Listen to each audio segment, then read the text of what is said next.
देश भर में धूमधाम से मनाया जा रहा है रंगों का पर्व। रविवार रात लोगों ने किया होलिका दहन। बुराई पर अच्छाई के पर्व होली की दिखाई दे रही है रौनक। प्रयागराज में लोगों ने किया होलिका दहन। देश के दूसरे हिस्सों की तरह संगम नगरी भी जगह जगह जलाई गई होली। रात 10:30 बजे के करीब शुभ मुहूर्त शुरू होते ही हुई होलिका दहन। गुजरात के राजकोट में हुआ होलिका दहन। लोगों ने तय मुहूर्त पर किया होलिका दहन, एक दूसरे को दी होली की बधाई। पश्चिम बंगाल के सिलीगुड़ी में होलिका दहन से पहले लोगों ने नाच गाकर मनाया जश्न। होली के गीतों पर जमकर झूमे लोग, गीतों पर नाच गाकर जाहिर की खुशी।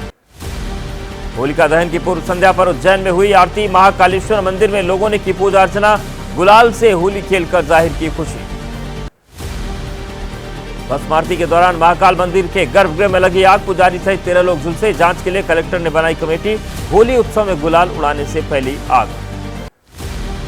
होली के मौके पर महाराष्ट्र के नागपुर में नजर आ रही है रौनक। होली के पारंपरिक गीतों पर डांस कर लोग मना रहे होली, नाच गाकर जाहिर की पर्व की खुशी। होली के मौके पर राम की नगरी अयोध्या में नजर आ रही रौनक। श्री राम जन्मभूमि मंदिर में होली उत्सव। होली के मौके पर भगवान राम के भजनों से गूंज रहा है मंदिर। अमृतसर में भी धूमधाम से मनाई जा रही होली। बीएसएफ मुख्यालय पर किया गया होलिका दहन। बीएसएफ जवानों ने जलाई होली, एक दूसरे को होली की बधाई। भुवनेश्वर में लोगों ने किया होलिका दहन। बुराई पर अच्छाई के पर्व पर एक दूसरे को गले लगाकर बधाई दे रहे लोग। होली पर आपसी भाईचारे का भी संदेश दे रहे हैं लोग। गोरखपुर में लोगों ने जलाई होली। होली के जरिए लोगों ने दिया शांति और सौहार्द का संदेश। बैर भुलाकर आपसी भाईचारा कायम रखने की बात कही। नोएडा में भी जगह जगह हुआ होलिका दहन। लोग मना रहे बुराई पर अच्छाई की जीत का पर्व होली। संवेदनशील स्थानों पर रही अतिरिक्त पुलिस की तैनाती। तेलंगाना में होली पर डीजे बजाने के दौरान विवाद। तेज आवाज में डीजे बजाने पर भिड़े दो पक्ष, दोनों ओर से चले लात घूंसे। होली के मौके पर पुरी में कलाकार ने रेत पर बनाई मूर्ति। कलाकार सुदर्शन पटनायक ने रंग बिरंगे रंगों से रेत पर बनाई मूर्ति। लोग कर रहे सुदर्शन की कलाकारी की तारीफ। और अब 9 सेकंड न्यूज में देख लेते हैं लोकसभा चुनाव से जुड़ी बड़ी खबरें। लोकसभा चुनाव के लिए बीजेपी की 5वीं लिस्ट में 111 प्रत्याशियों के नाम। पश्चिम बंगाल की 19, ओडिशा की 18, बिहार की 17 और यूपी की 13 सीट के लिए प्रत्याशियों का ऐलान। बीजेपी की 5वीं लिस्ट में राजस्थान की 7 सीटों के उम्मीदवारों के नाम। आंध्र प्रदेश, गुजरात की 6 सीट, हरियाणा, कर्नाटक, केरल की 4 सीट के लिए भी प्रत्याशी घोषित। बीजेपी ने झारखंड, महाराष्ट्र की 3 सीट, हिमाचल, तेलंगाना की 2 सीट, गोवा, मिजोरम, सिक्किम की 1 सीट के लिए घोषित किए प्रत्याशी। उम्मीदवारों की सूची में धर्मेंद्र प्रधान, मेनका गांधी और कंगना रनौत का नाम। गाजियाबाद से वीके सिंह, बक्सर से अश्विनी चौबे और पीलीभीत से वरुण गांधी का कटा टिकट। गाजियाबाद से वीके सिंह की जगह विधायक अतुल गर्ग, बिहार के बक्सर से अश्विनी चौबे की जगह मिथिलेश तिवारी, पीलीभीत से वरुण गांधी की जगह जतिन प्रसाद को बनाया गया उम्मीदवार।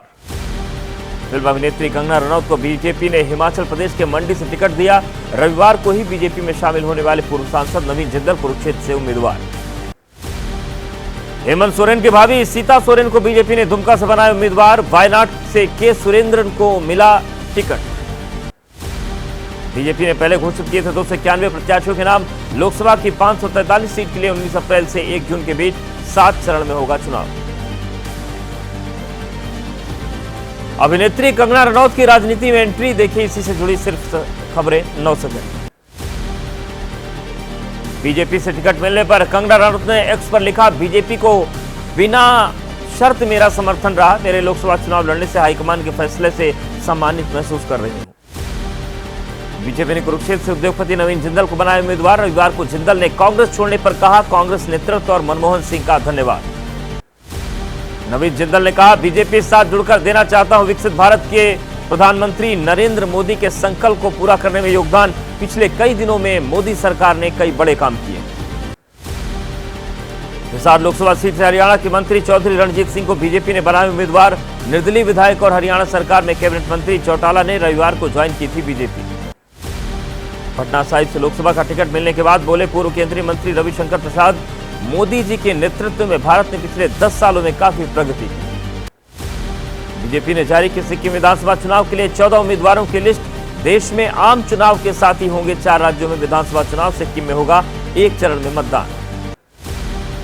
मुंबई के ठाकुर कॉलेज में पीयूष गोयल के बेटे के सेमिनार के लिए छात्रों को मजबूर किए जाने के आरोप। प्रियंका चतुर्वेदी के आरोपों को कॉलेज ने बताया निराधार।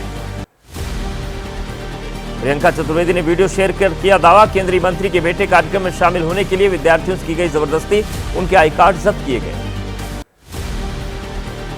वीडियो वायरल होने पर पीयूष गोयल ने शिवसेना यूबीटी को बताया हताश, पार्टी का झूठे हैं आरोप, अधूरा वीडियो है, ध्रुव को एक वक्ता के रूप में बुलाया गया था।